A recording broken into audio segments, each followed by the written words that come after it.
World of Warcraft developer interview with Ian Hazzikostas. I'm here with game director Ian Hazzikostas. Hello. Hey, How you doing?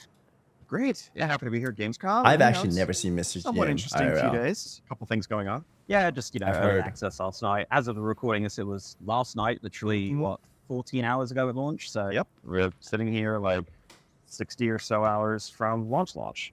I guess actually I don't have this, but I'm kind of curious. Like how has like the idea of early access been? This is like an interesting challenge in regards to like World of Warcraft. Yeah, I think it's something. I'm gonna say something real fast. I think the early access thing, if they didn't do this, Blizzard would have farmed this expansion. The story, the gameplay, environment, everything is so good and beautiful right now. Like, I'm enjoying this. Might be one of my favorite expansion intro quests. It's that good. After playing 20 years, right?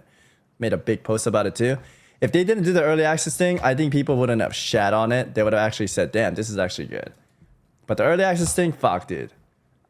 It has to be like a Microsoft thing, right? We wanted to be very thoughtful about and get lots of feedback about. Yeah, I'm glad that I think we did a sufficient. As of now, we've done a sufficient job of locking down things that could give a long-term competitive advantage. And there really hasn't been any discussion or perception that like, oh, the way to prepare for season 1 and maximize your item level, you have to have early access. Ultimately, it's just giving people a bit more flexibility and a head start on leveling, but everyone will end up at the same place down the line. I think for a server That is true. thing as well. That is true, chat. I know people are complaining. You're not missing out. The only thing you're missing out is like auction house stuff if you're trying to make money. But the people that are smart, they probably sell WoW token with the gold they make, and they just play the game for free anyways. So you could have done that too. Maybe next expansion, chat. Because I know a lot of my friends do that. So you're kind of splitting up as well, which must be nice. Also that, we are, I think first 12 hours have been quite smooth overall. And I think we have a very high level of confidence. We actually did catch a couple of issues that would have been an issue, but would have been more problematic had everyone hit them at the same time. And I think Monday is going to be a good day. Brilliant. Yeah, I can't wait.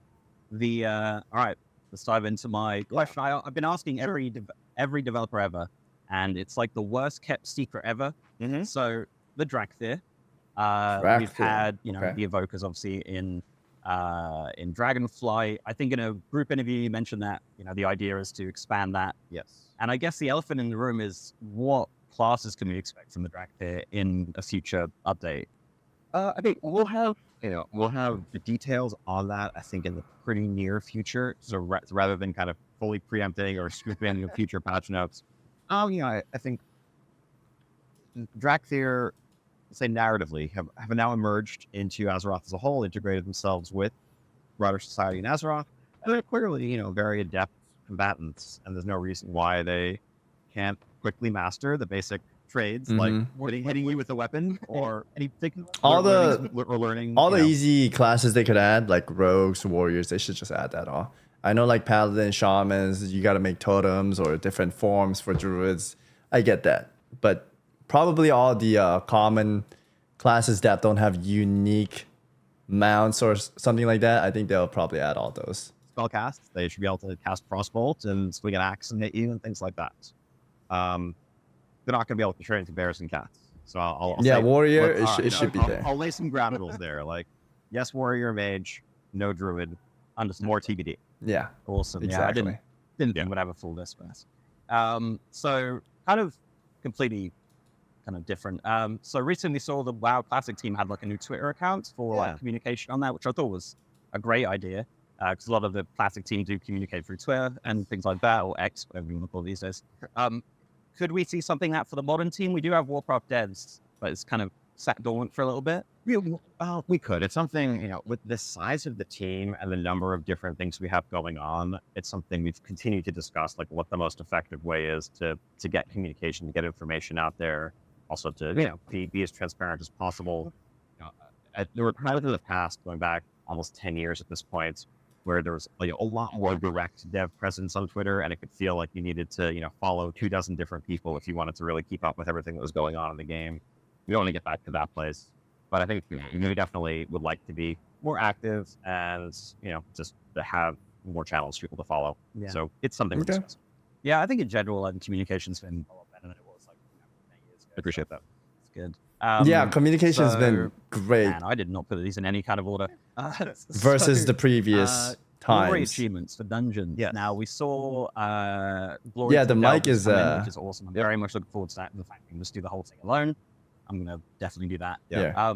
But we didn't have a glory achievement for dungeons. Now I think we had one for like Mythic Zeros to do it as tank, healer, Yes. and damage, which I thought was quite cool. Yes. It's a new thing. It's the kind of thing that we can do now that we have warbands more readily, and just kind of, yep, this is something for your Yo, I ranged can't characters. wait for them to Yeah, add more but we cool didn't- war bands. You know how in Lost Ark with Vindictus, when you log out, you could choose like the background of the warband. Oh man, we're definitely getting some of those.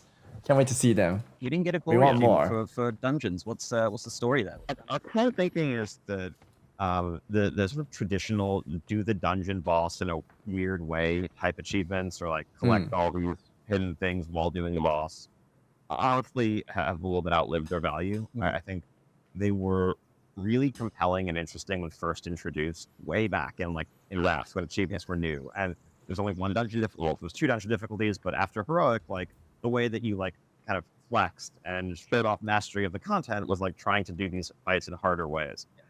What that's turned into in more recent years of multiple difficulties is people just literally until they massively outgear them, and then stopping them in a world where the mechanics and the encounters aren't relevant, and you're just doing a specific achievement mechanic.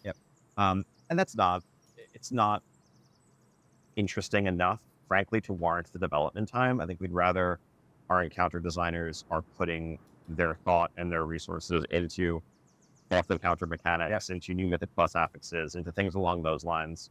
And so, dungeon achievements, no worry. Yeah, understandable. You mentioned Mythic Plus. That's a good one. Sure. Next one. So we've seen. I think the original thing was like you wouldn't go back too far, but I think the kind of limit at the moment is Kata dungeons, right? Is there a world or any possibility in the future to go further back than Cataclysm for Mythic Plus?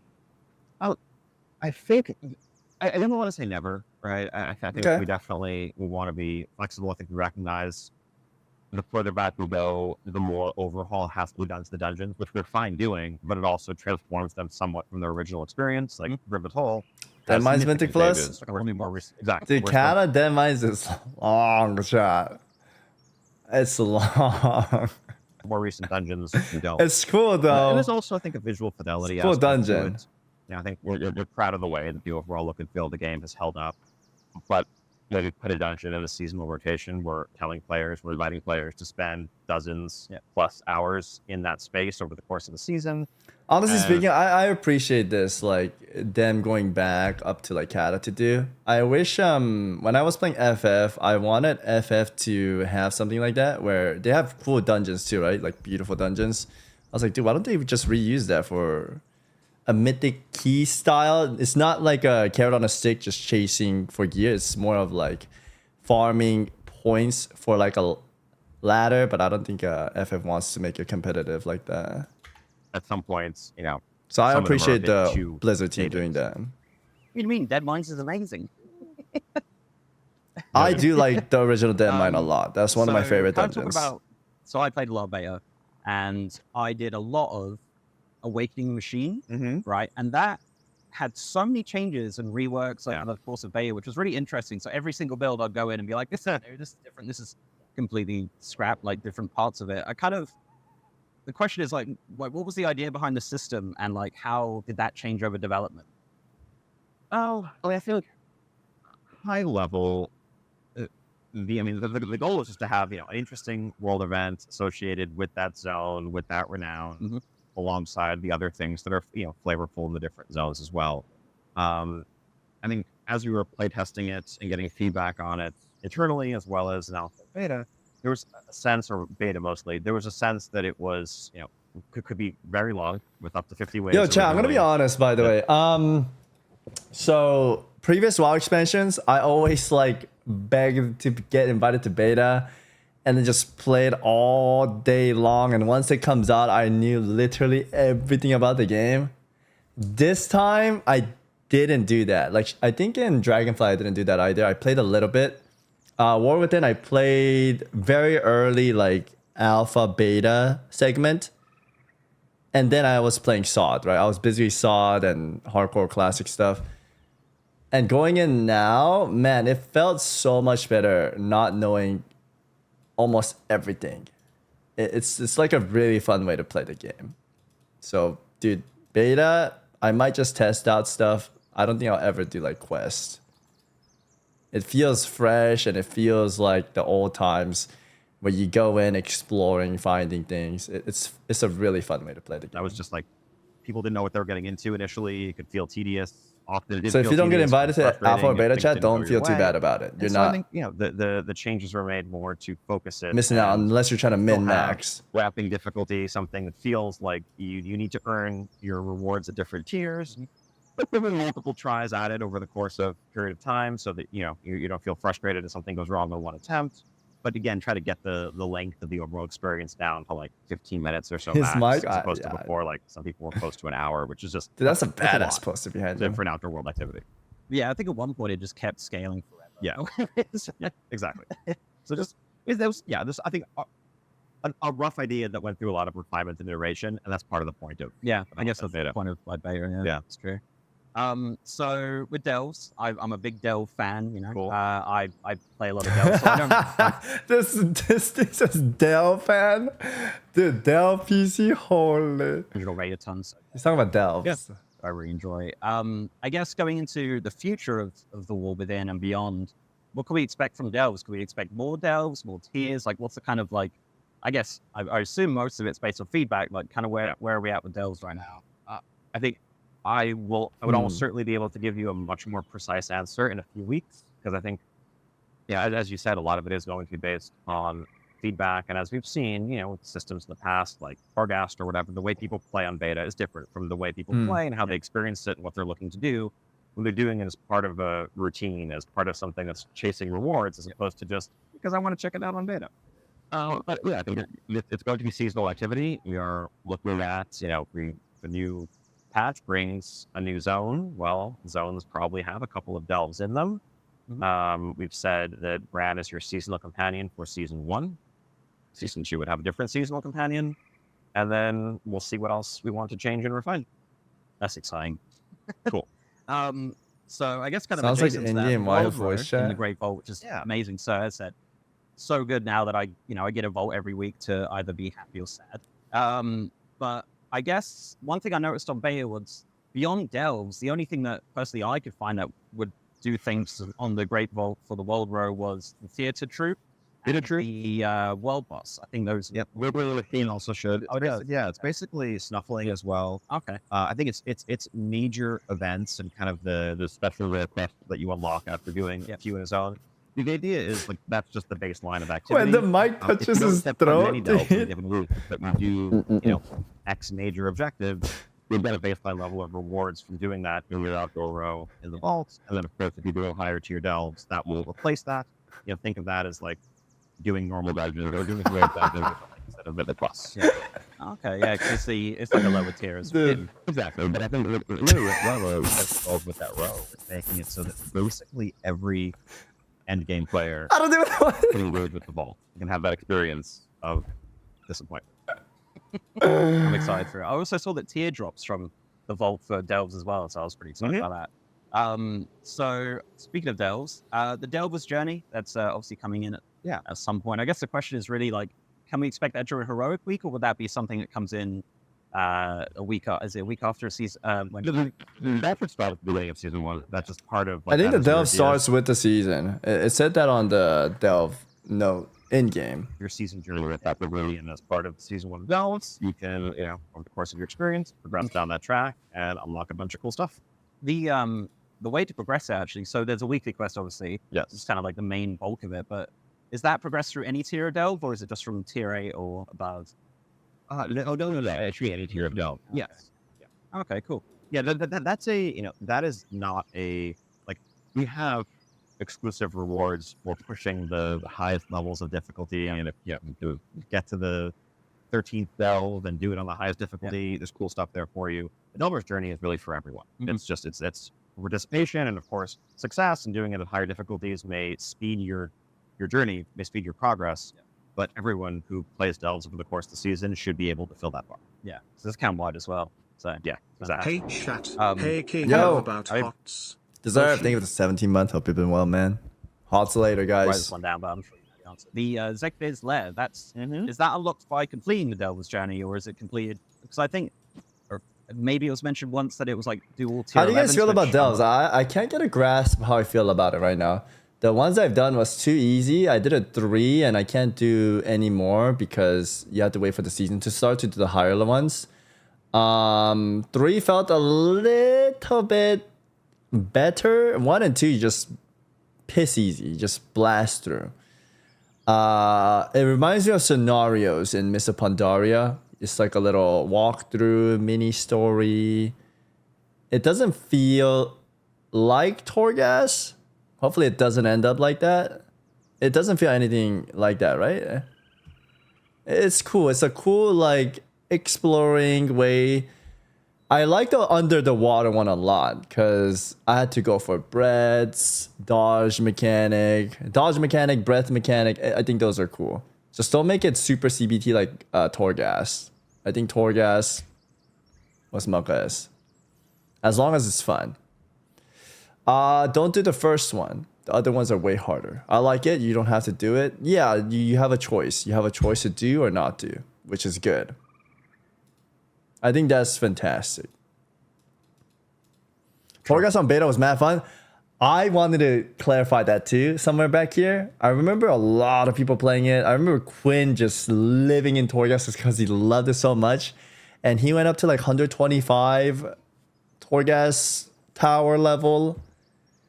But they just made it super CBT later on into the expansion, and then it got that's still the case. roughed up for me at least. It is less than that. Honestly, I don't 100% recall the exact balance off the top of my head. It's not connected to Delver's Journey. The Delver's Journey again is cosmetic tier progression. Effectively, it's not unlocking content. The Delver Battle will be you do a variety of delves. Once season 1 starts, you will encounter Zekvir as he occasionally ambushes you as you're going through the delves. Over the course of that experience, once you have done enough delves, we're able to track him down to his lair and then face him there. Is that just gonna have one difficulty? No. Oh. Okay. I'm looking forward to that. Yeah, because I saw another interview that was talking about like it's like a mage tower sort of thing. That's I would love that, exactly a mage tower sort of thing. It ties into the difficulty system, right? And so okay. That's sort of the story conclusion of the delve arc that we want every person who's into delves to be able to experience. But then if you want to do him on max difficulty solo, there's some, maybe you get some warband backgrounds if you complete this alone. Variant of the delve mount. Yeah, that's how you're going to get it, and you have to do it solo. That's awesome. Actually, speaking of the delve mount, is that something we can expect to continue progression like beyond season 1? So I guess like more customization. Likely so, yes. Yeah, thought so. Awesome. So where are we at? Let's do story mode in the War Within. So that's coming out on Road. The week after. Yeah. So as far as I'm aware, there's no rewards or anything like that from it. So if you could stay. Yeah, and I think the quest to defeat Queen Ansarek will have a reward. Right. Doing it in story mode will let you complete that. But it's really designed for the story. It's not, unlike LFR, it's not designed to be a repeatable experience. It's not about mastering the rail mechanics. It's for people who actually aren't interested in the rail mechanics, frankly, but want to see the end of the story of Ashgahed after playing through the rest of it. Makes sense. Could we see expanded in the future? Like, I guess obviously it's the first iteration of it. Yeah. Obviously we had follower dungeons, things like that.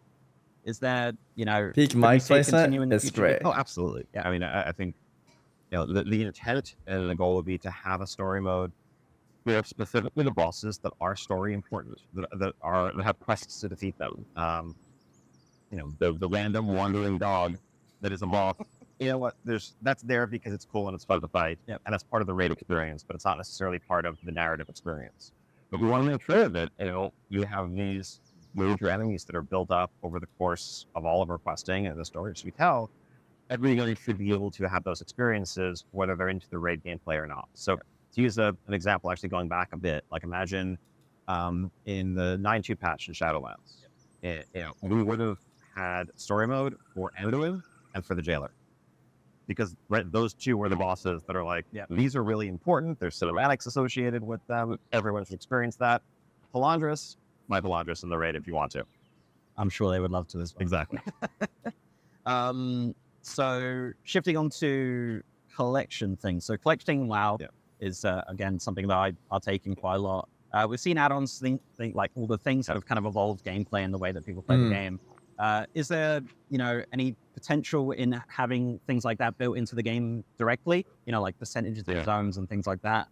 Yes, that's something. Damn, I think I was gonna ask: is Blizzard gonna implement their own add-ons so that there's no crazy add-ons in WoW? We would like to do. I don't think they'll ever get rid of add-on, right, I chat? think it's a slightly lower priority. Man, your mic sounds so good. Because add-on, UI improvements that maybe lessen the importance of add-ons in other areas, like we'd like to do more with, let's say, nameplates or tracking your cooldowns, because I think that has a more visceral impact versus easy access to completionist. But in the long run, I'd love to have some massive compendium of the things you have and don't have, and bars to fill and tracking. It's just a question of priority. Yeah, because I think I'm going to be doing that for the rest of my life now. Also, thank you for adding class tier sets and things with the collection stuff. Like, absolutely. My goodness, that was the one pain point, and I was like, yeah, exactly. Dude, if Blizzard did their own official add-on filtration system, which they allow and don't allow, that'd be insane. That'd be insane. I think anything that tracks cooldown and PvP, they shouldn't be a thing. I wish it wasn't. But I'm not trying to blame anyone that's using it. If it's available to use, everyone should use it. Because if you don't, you're at a disadvantage. But I'm just saying, it'll be much cooler if it wasn't like that. Yes, I very much look forward to that. So I was kind of curious on one thing that I saw on beta, and now it's obviously gone to live. Skyriding, you get at level 10. Yes. And then steady flying is at 20. So what's the kind of thought process behind having that kind of split between the two there? I mean, some of it is just that mirror the quest content and the original progression of Dragonflight. When you learned dragon riding at the start of Dragonflight, Ill Awakening Shores, and that was just built into your journey through the zone. And so similarly, when players first arrive there from Exile's Reach, that's the mode of travel that you get. I think it's what the vast majority of players use and prefer most of the time. That has its place, and certainly for accessibility reasons. And rather than Pathfinder, just having it become available a little bit later as you leveled. Yeah, made sense. Is Dragon riding Dragonflight Pathfinder gone then? Is that in for new players? Oh, okay, cool. I didn't know that. Man, these are so random. So, hero talents came in. I really like there was a trailer yesterday. It came out. It was amazing. It showed off all the hero talents and stuff. That was really cool. Is there any lore behind our characters having hero talents? Like at all? Like, they're honestly, you can make up the lore. I mean, at some point, as you become an expert and a master of the arcane arts or the I think we just been in this world too long. So powerful, kill so many badass villains, and for paladins it says like High Lord's Mastery now, which is kind of cool. Arts, you gain access to the methods and secrets that have been used by great champions. When we were first thinking about the idea and pitching it internally, we considered having like a slightly heavier, almost narrative components to these choices, or having a character that's training you. We backed away from that idea, honestly, for some of the same reasons as players gave us visceral feedback around covenants and the idea of tying too heavily like fantasy with mechanics. And so we just said, you know what, like let's just pick the mechanics. I think that was good. You best. We don't need to also like tie this to content. Yeah. That's understandable. I think it will kind of take you out of it, honestly. Yeah. You are dawn and you're like, right, gotta head over to class and exactly. Do you guys like what they did, chat, or are you guys upset? Every new expansion, we get new abilities, and this expansion, it's like a talent, but it's almost as if it's passive, and it's like one more ability that's baked in. I don't mind that, for me personally. Previous expansion, you get an ability and then you lose it. It feels bad, right? You work for it the whole expansion, then you lose it. This time, they're baking a lot of the abilities into the passes so that all your buttons feel, like it's kind of meaningful. I don't mind it. I think this is a smart way of adding new ways to introduce skills into the game instead of bloating it and then 2 new abilities and then people are like, too many buttons. Okay, well, we give borrow power so we can take it away later. Now they're just baking it into the abilities. I think that's fine. So the Haranir have popped up in on the game, and I think we've already met like 2 or 3 or something like that. Not many of them, but they're very, very interesting. They're a bit of a fan favorite. Right? They are heavily featured in the promotion. How important is this race going forward, would you say? I would say really important. I mean, I think, one of the fun things about the World Soul Saga is that it gives us knowing where we're going to go and having a longer term plan. I don't know what he said. We can plan associated to the foreshadow. And yeah, they're present, they're mysterious. We'll learn more about them in due course, but they're obviously not central. They're gonna be playable race, right? Allied race. Excellent. That's a cheeky little tease. I like that. I guess the final one, I think that's the last one I've got. But time walking. Yeah. So we saw time running, or it was renamed to Remix. Yeah.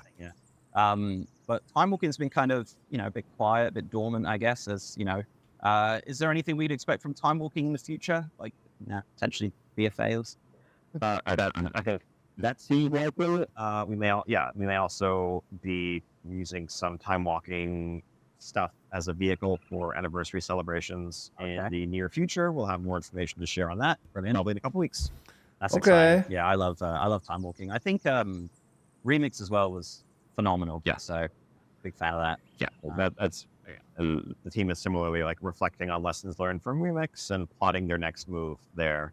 I think it's safe to say you haven't heard the last of the Remix concept. I see it on Twitter all the time. People made like fan art, like logos, and everyone's like, "Oh my god, that's the best ever." Which expansion do you think we should do next? Oh man. Oh shit! He's asking straight up. What? Depends how it's done, but I think probably Legion would be very good. Oh. Even Battle for Azeroth could be potentially quite good because there's a lot of great content in there.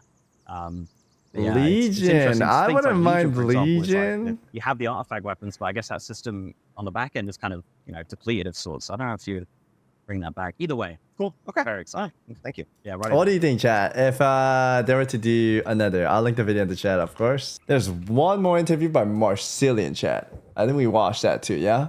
World Soul Saga. WoD remix. Oh, WoD wouldn't be bad too.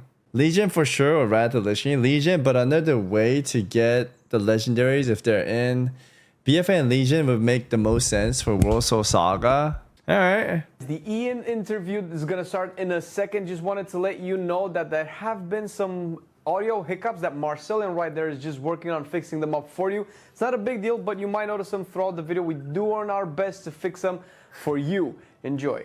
Hello everyone! Finally, it happened. We have Everyone's having Ian Hazzikostas here, game director for WoW. I think everybody knows Ian at this point.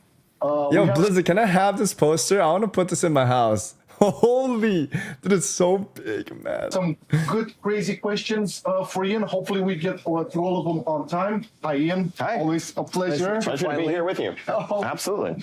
Yeah, the War Within is upon us. It's kind of a crazy time, so we'll just get right into it, not waste any time whatsoever. Sounds great. Kick it off. I was going to start with one of the biggest systems that you guys did with warbands, which have been incredible. And I know it's most likely an ongoing project, and you probably have a lot of plans, maybe some plans you can talk and not talk about, but I was really curious, something a little bit akin to the kind of content that we do.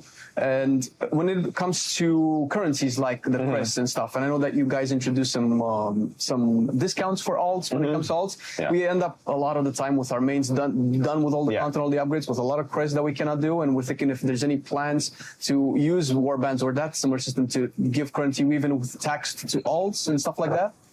That's an interesting idea. I think no specific plan along those lines right now, but I think that's the sort of thing that warbands creates the potential for. Really, like warbands is not just a single point in time; it's a foundation for the future of World of Warcraft. I think as we approach our 20th anniversary, it's replacing the old framework that was so tied to individual characters and everything was on a character level. And that's why, for years, when we would get feedback about things that weren't alt friendly enough, asking for more things to be account wide, it was very challenging technically because the system was never built with that in mind. Yeah. Warbands are really rebuilding all of that to create a new foundation. And so what you've seen, initially, this is just the beginning. Okay. It's looking great already. Looking great already. If it's just the beginning, then we should His hair, I think it's fine. I think he rocks it. expect greater things. Now, there's a stigma around the community, like when it comes to like tuning for classes, right? Now I know kind of a spicy subject, but we'll see, how it flows. So there's this thing like when you think about race to world first, NDI competitions, all of that. How much is the team taking into account those specific game styles when it comes to balance? Because there's always this about this 1% situation, right? So is it, So I think, you initially framed it in terms of class tuning. Yeah. I think there's two different aspects of it. There's class tuning and there's content tuning. Content tuning, I think, really, for the most part, isn't taking into account or focused on that very cutting edge, the very, very top players. Yeah. We're designing Mythic Plus dungeons and we're balancing them for the hundreds of thousands of people who do Mythic Plus dungeons. And then there's this open-ended progression system that will let the very best, prove themselves at the top. For raiding, I will say that during the first week or two on Mythic, we do tune the very last couple of bosses in the raid with the world first guilds in mind, because they're the only guilds in the world that are going to be seeing those bosses at that time. It doesn't matter that Farak is nearly impossible for most cutting-edge guilds, because those cutting-edge guilds are still working on, boss 3, boss 4. Sure. By the time they get to Farak will be easier. And so we wouldn't really be doing anyone a service if we tuned Farak for cutting-edge guilds when, Liquid and Echo and Method are getting there. Now, when it comes to class tuning, I think the community, we are listening to lots of community feedback, and it's kind of a back and forth discourse with the community. Yeah. The community looks to, Sims, and they look to like 95th plus percentile parses for what classes are capable of. No one is looking at the 50th percentile, right? And so like it doesn't, if a class, maybe a spec is performing better for the average player but falls behind for top performers, everyone is going to view that spec and tell us that spec needs buffs, that spec is underpowered. And so, of course, we have to pay attention to it. For the overwhelming majority of players, like even the very best in the world, there is more that could be done with better choices, better execution, more skill, right? And so for the average player, playing the spec that well, that you feel comfortable playing, where you really understand the rotation, you can do it without thinking about it too much, is going to yield better results than switching to the build that you read is supposed to be the best, but you don't know it well enough to execute it that way. So that said, though, yes, I think we have to look at the same data that the community is looking at. Otherwise, there would be a disconnect, and the community would just think that we're bad at balancing the game because we need to use the same definitions of what balance means. True. And I feel like this video had better questions, chat. Through what we've seen as well, the balance between classes has been getting tremendously better with every patch, everything, and the amount of work that you guys have put in is like very, like the amount of patch notes that we're getting is unprecedented. I appreciate that. The reality is there's always going to be a spec that's at the bottom of that list. Doesn't matter if it's 8%, 5%, 3%. Someone will be at the bottom. There'll be someone at the top. And the other factor in this is like perceptions of the meta actually drive the meta to some extent. One of my favorite personal anecdotes that taught me some valuable lessons about balance. When I was a class designer, like 13, 14 years ago at this point, That's so loud. I was working on Death Knight as one of the classes. I'm trying to remember. I'm sorry. Yes, you have me to blame for blood tanking in its original. I want to say, I don't know how people were hateful about Wrath. They were busted in PvP too. I remember they were doming everyone in arena. In a way, I thought it was fun though. I didn't play one, but I thought it was cool. I did do the intro quest, and DKs felt pretty fun, man. It was just extremely overpowered. They went way too ham with it. It was cool. Then I didn't know he did a class like 12 years ago. Oh, wow. Formation, active mitigation, and anyway. I'm trying to, I forget which way it was, but I'm pretty sure their general perception was between the DPS specs at the time during Kata, I think it was like Unholy Death Knights were telling us that they were terrible and everyone was playing Frost. And Frost was indeed doing better than Unholy at that time. So then we buff Unholy by 5% or so. Okay. We don't touch Frost at all. Okay. And the community, you know, thinks about this and they're like, okay, Unholy's better now. So fast forward, 3 weeks, we're looking at logs, we're looking at data. Okay. Frost dropped by several percent. We didn't touch Frost. But what happened was the best players, the ones who min-maxed the most, switched specs. Yeah. And so the performance, like if you looked at the damage graph over time, it would look like we nerfed the spec. Yeah. We didn't nerf the spec. What happened was the best players decided to play a different spec.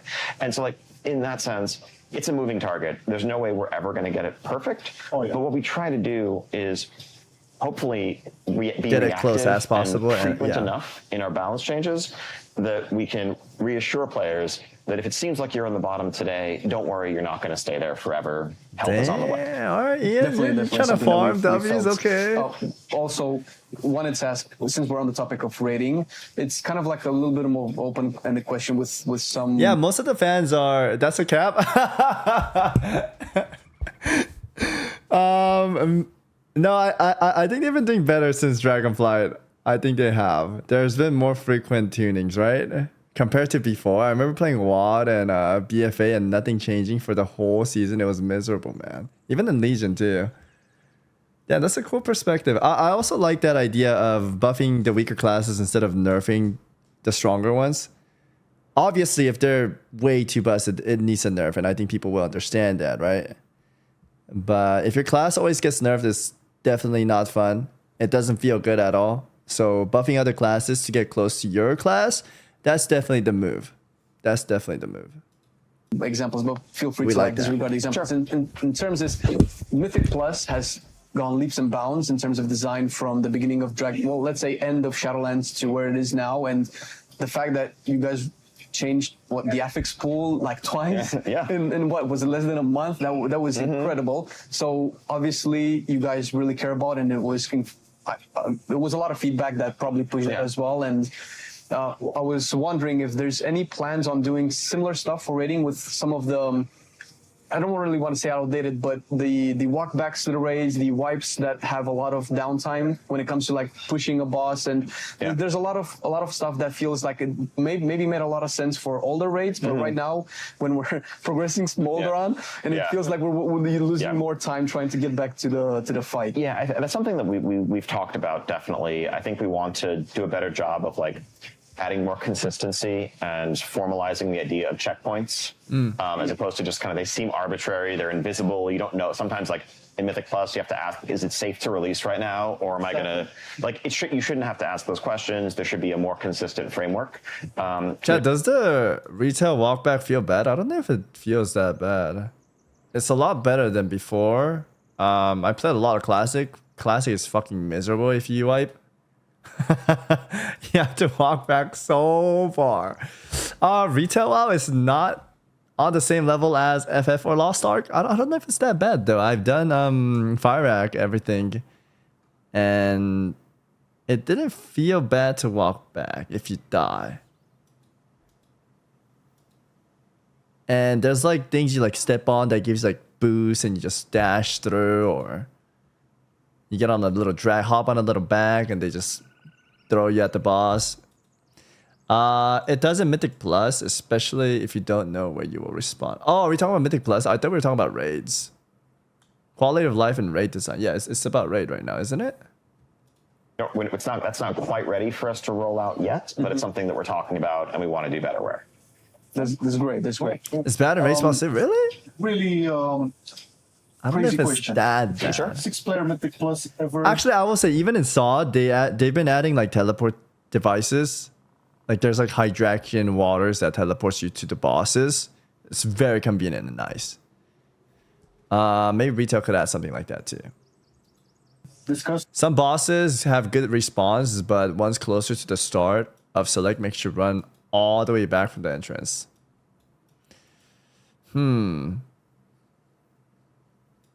Blizzard wants us to waste 3 minutes to run back. Firework releases you right at the boss. Nemu has like 2-minute walk back.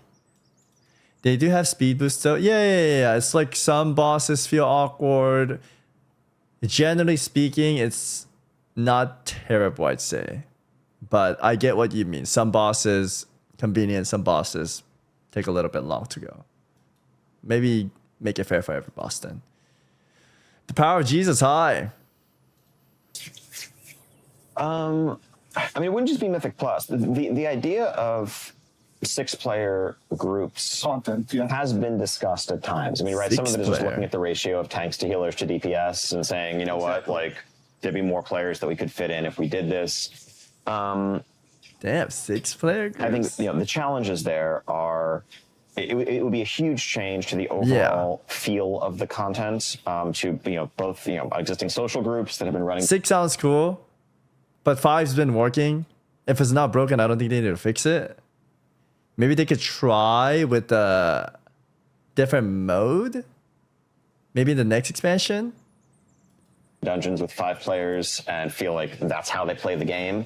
Now suddenly you'd need to find someone else consistently to do that. But it's also like, that is one of the things that's just always been what a WoW dungeon is. And, you know, just the even little things like how much space we give you to spread out, how we lay out the dungeons. You'd have to five's fine, rethink right? a surprising number of things, I think, to make it a really good experience. So it's not to say that the idea is completely dead, but it's something that every time we've considered it has felt a little bit too scary to make as a game-wide change. And so instead we pursue other approaches. Got it. Because it would be like, the whole rework of everything, like, you know, the dungeon layout, the mechanics, all that. Yeah, and I think and it wouldn't be. I mean, it wouldn't be for Mythic Plus really alone. It would be like game wide, like this, changing the size of a party, changing the user interface, changing like for across the whole game. Because again, you wouldn't want a 6-player raid in Mythic Plus where you have like a 5-player party and one person separately. Like we would need to rethink all of that, right? So five's fine. It may be something that does make sense at some point, but not something we're doing right now. Yeah. Building on that question with augmentation kind of revolutionizing the role distribution or the player distribution within a party, and sometimes it feels mandatory, but maybe that's for higher end content. I'm not sure if you guys have plans to do more support style classes. People have been, talking about, priest could use one, or this class could use one.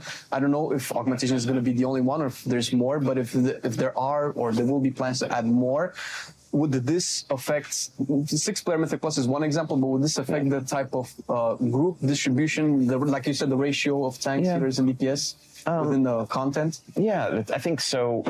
We don't have any plans to add new support specs right now, but we're definitely open to it. And if we, look at adding a new class or adding new specializations to existing classes, I think the idea of something that's AUG style is something we would consider.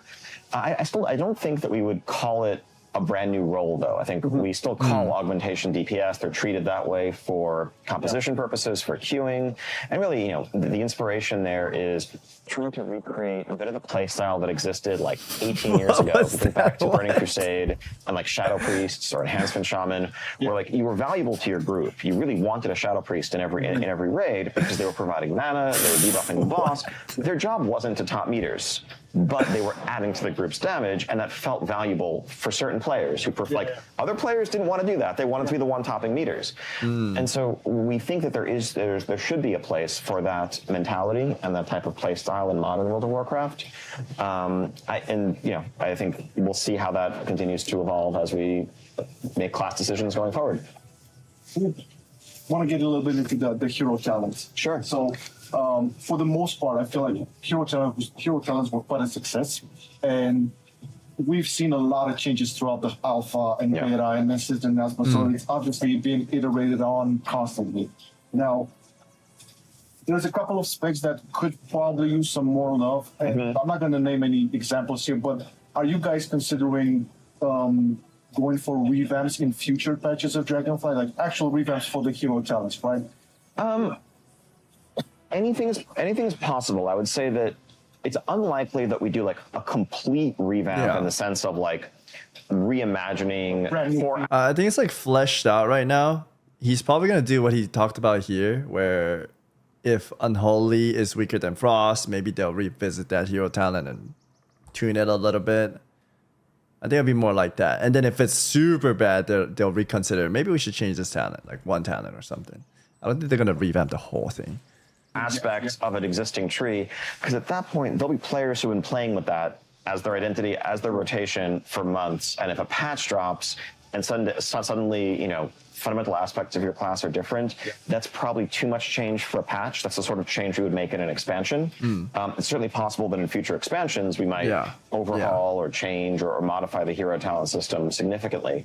But we're definitely going to keep tuning and iterating. You know, I think we made a point of having as many of the hero talents as we could playable early on in beta, so that we could spend the entire beta cycle really iterating on them, responding to feedback. But of course, at some point, we have to say, okay, we're going to stop, we're going to tune, we have to ship the game. We can't keep iterating forever, but that will continue through patches, right? And I think as we start to see which hero talent trees are more popular or less popular, as we get feedback from a broader base of players using them in all the contents in the live game, that will inform future changes. It's great to hear. Great to hear. Kind of addressing the hero talents as well, it's a little bit of brand question, but as people who get engaged with a lot of the specs, we're kind of grateful that the tier sets that we have in the first season are a little bit more simple, because we want to explore, and I guess that probably was the intention of keeping them a little bit more simple. So we have the freedom to explore the hero talents, and I feel like we're strapped to one particular thing. If you guys have anything planned so far or any ideas on the table with future tier sets, do you think they would prioritize a particular hero talent more, or maybe just pure talent focused and still leave the freedom for people to choose between hero talent A and hero talent B? That's a very good question. I mean, that's something that I think I would need to discuss, that the combat team would need to discuss as they craft set bonuses. You know, sometimes we do want to nudge players in one direction or another. Do we know the set bonus is set already or no? If there's a talent that's less popular, a tier set that suddenly makes that the better choice for a few months can be interesting for variety. I think pushing players to one hero talent tree, though, definitively would feel too constricting. Since the that's like a very large decision, and we don't want to make it feel like I said, I haven't looked at too talents, much stuff. You shouldn't play like this at all in for the next few months. Pretty fresh, I'd say. Well, sticking on the hero talents here, but looking a little bit further ahead. So at some point, that whole interface with hero talents is going to get filled up.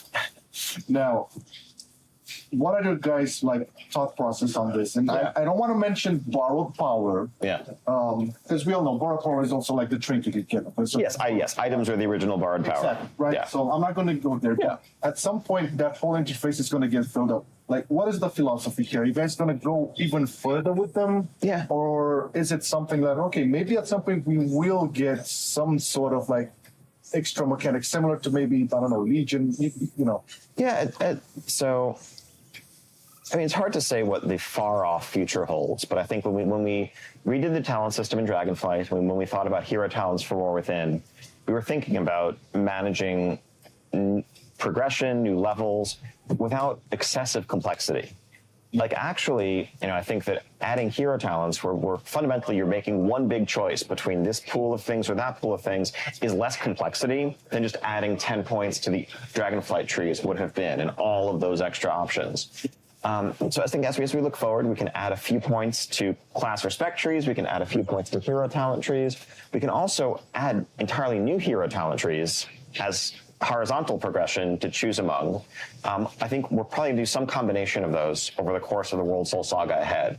Now, in the far-off future, I mean, honestly, I think it's more likely than not that at some point in WoW's future, we're going to do another level squish, and we'll figure things out. But that's many years off. You know, I think right now we want to focus on giving players exciting new things to look forward to. But we know that at some point, the numbers are going to get a bit too big. The sheer number of options will get overwhelming, and we'll have to consolidate into something that keeps the flavor and the interesting choices and maybe makes it more focused and elegant. A little bit of an off-brand question in terms of endgame as well, and it's only coming because we're a little bit of fans of PvP as well. Are there any plans, or is it possible that we can see PvP? Dude, he's asking some good questions. I like his questions. As a form of endgame content, elevate to something similar to where Mythic Plus and rating is kind of like a pillar. I mean, it's definitely a pillar as well for a lot of people, and a lot of people still enjoy. I'm not sure if it was a good example, but at the beginning of Shadowlands, there was a big influx of people doing PvP, probably because the gear was probably better. I'm not saying that incentive. Yes, if you put good enough rewards on something, I remember that. That is that's true. something we've learned. I don't know if that's what we want, ideally. Yeah, I don't think maybe that's not the so. best way PvE to players were so mad that they had to PvP. I don't think. incentivize people to play PvP. I don't know if rewards are the issue keeping people away from PvP, or maybe it's a little bit too challenging or scary.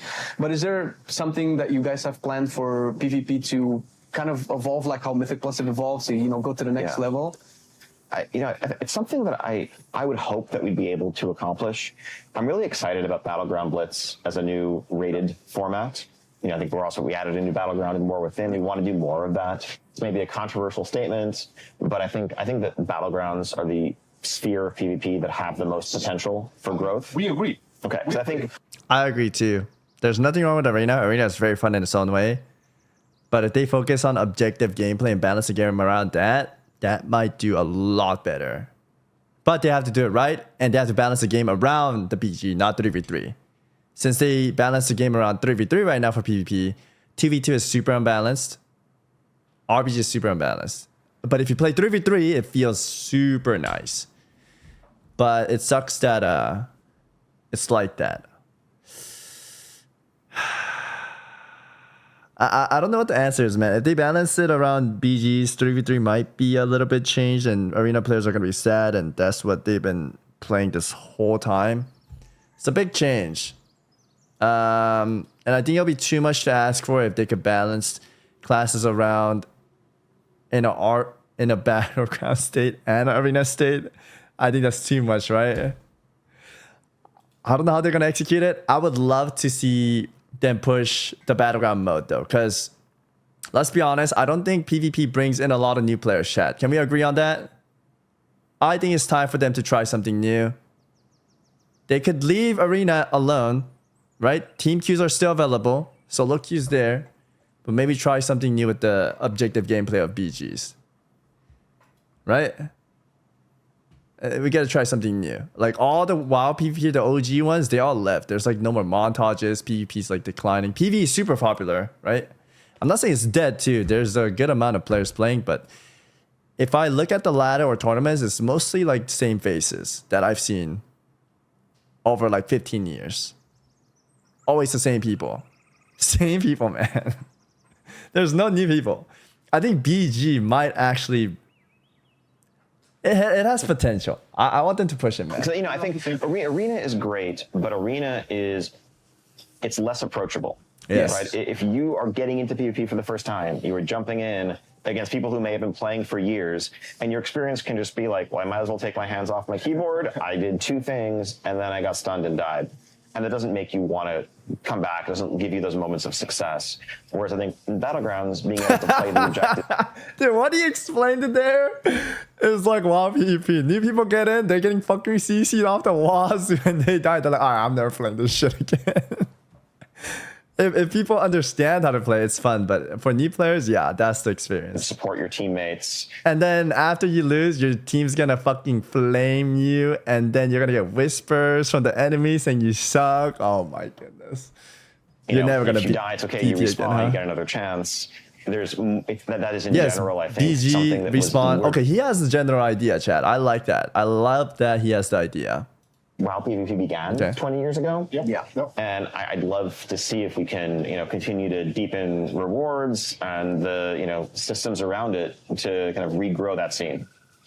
We started with PvP as well, and it was a gateway. It was a pillar of what WoW was about, the Horvest Alliance, the dynamic and stuff. And I feel like kind of missing it a little bit, but We miss it, everything that you've done, like with PvP scene has been way better with the huge expansion, and it's been going through some journeys of its own. Speaking about incentives in PvP Yes. back in Shadowlands, I want to get into a little bit of the gearing system, right? So Sure. you guys made a big improvement in Dragonflight with the crests and upgrading all of that, right? One, I would say, point of contention would have been if like a new player would come into the game, or let's say a returning player for like who hasn't played for like 4 years. Yeah. It feels that it is a bit too much. Okay, we understand Yeah. because No, we play every day. We're very aware, right? Yeah. But it feels like, and I don't know why. Maybe you can explain. So it feels sometimes it's like overly complicated. Yeah. You get what I'm saying? I absolutely get what you're saying. It's something that we grapple with as a team as well. Even like I think when we were first announcing the system and trying to like write a blog to summarize it and announce it, you look at the page, you go like, oh my God, this is so complicated. There's all these different names. But then like I think once you actually play it, it's pretty straightforward. For most players, you're not actually seeing and dealing with all of these different things. You have a level of difficulty that you're doing. You're getting a tier of rewards, and it's like, I go to the vendor, I go to the upgrade NPC, this is what I need to upgrade my item, I get it, I upgrade the item, and it's simple. But I think it's a testament to, honestly, how complicated, how complex WoW's systems, WoW gearing and WoW content are. We're not setting out to build a complex system, but we need to build a system that's going to serve all players. That's going to, make everybody at every level, from outdoor world content to like high end Mythic Plus, Mythic Raiders, feel incentivized, but also like avoid some of the more like degenerate loopholes or pitfalls where it's like, oh, I can like farm easy content and use that to level all my gear up, or like I can get the best gear in the game without ever doing the hard content. Like, so we need to have these restrictions, these tiers. That's why we can't just say, there's one currency, you can upgrade any item as much as you want, because then everyone would end up at the same place at the end of the day, and there would be no reason to challenge yourself. There would be no differentiation between those tiers. We're always going to look for more ways. I think there's more we can do in terms of the user interface. Oh, and did how my your brain like itched from that mic thing? Tooltips look to try to make it like more intuitive, what you're looking at, what the tiers are. You shouldn't have to memorize like what is better and what is champion, which is better, how do these fit in. But it's a new, ultimately in the history of WoW, it's a new system, right? It's so integral to the game right now, but a year and a half ago it didn't exist. Exactly. So we're going to keep building on it and refining it and hopefully making it more elegant.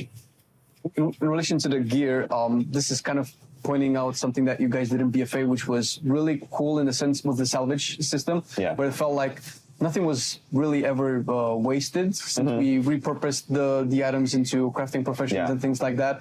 I'm not sure if this is something that you guys talked about in the future for maybe just scrap items for crests or flight or in Valor Stones in this case and things like that. Is there something like this that I think that's an interesting idea. The reason why we didn't carry scrapping forward after BFA is that we found that it really undermines like gathering professions in a lot of ways, because so many people, it didn't matter if you weren't a miner, well, you're scrapping all this gear. It didn't matter if you weren't a skinner, you were scrapping all this gear. And that made people feel like those professions weren't as valuable.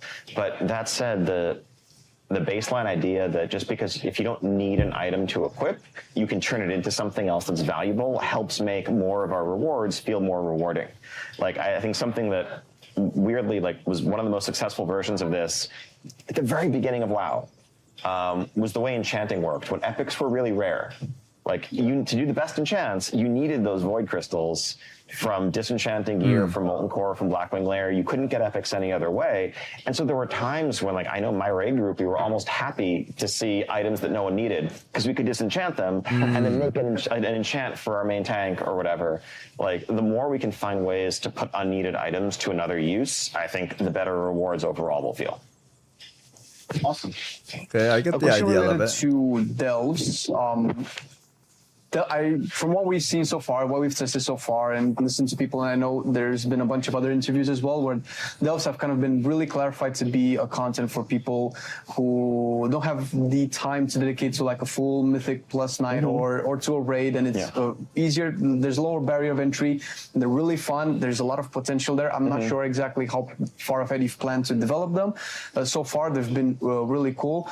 We were wondering if there's any way to make it into like an evergreen system, or we were just experimenting with them and War Within. No, I mean, I think our hope is we definitely didn't build Delves to just be a War Within system. I think our hope is that this is a long-term pillar, you know, for players who are solo, play in small groups, alongside dungeons, raids, and PvP going forward. And that as we build new spaces, they will have delves. Of course, we're going to evolve the system. We need to hear feedback and learn from how it plays out in you know, a real live environment where players play differently than they do in beta, right? When you're in beta, if you're doing delves, you're just doing it just to check it out versus someone who has progression goals and gear they want to get and a great vault row they want to fill up. But I think, you know, we remain very excited about that, and, you know, want to have it as an option for people who otherwise have kind of run out of stuff to do if they're solo players and don't want to do dungeons or raids at a certain point. But also at the high end of the system, I think there are, you know, even for people who are doing Mythic Raids or doing Mythic Plus, we have some fun solo challenges for cosmetics at the very high end of the system that I think will be interesting for those players as well. I like that, because some people don't want to just hop on maybe before bed, play a little bit solo content. They don't have to look for raid team or mythic team. Mythic Pluses, just play that. And that's the end of the interview. Let's listen to the rest. Thank you so much. It's been a pleasure. Thank you for being so open and obviously super passionate. I like these interviews, chat. These are good. I'm looking at the chat. Thank you, man. It's been a pleasure. Pleasure chatting, guys. It's good to see where the devs are on the headspace and what they're thinking about, the answers. It's good to hear back. I appreciated these in Saw 2, because a lot of people question where their headspace is and if they're speaking about things and they understand what the players want. I think that's great. As long as we're on the same page, right?